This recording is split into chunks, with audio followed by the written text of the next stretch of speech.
troops for their service. Also noting that, remember, back in 2008, Barack Obama campaigned to end the Iraq War and eventually wind down the war in Afghanistan. The president says that's about to happen. Listen.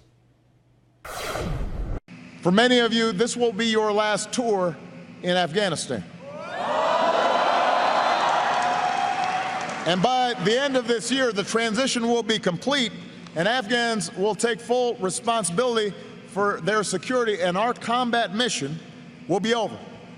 America's war in Afghanistan will come to a responsible end.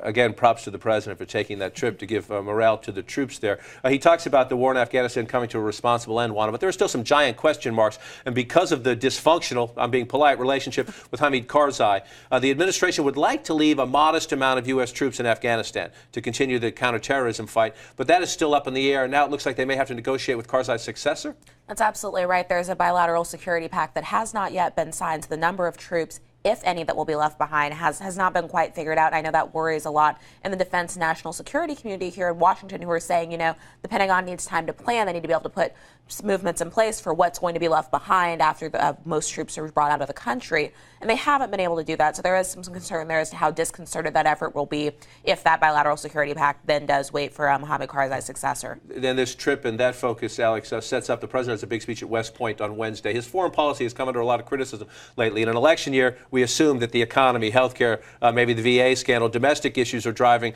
our politics. But how important is it for the president at a time when people are saying, what is your policy in Syria? What is your policy in the Middle East? What happened in Ukraine?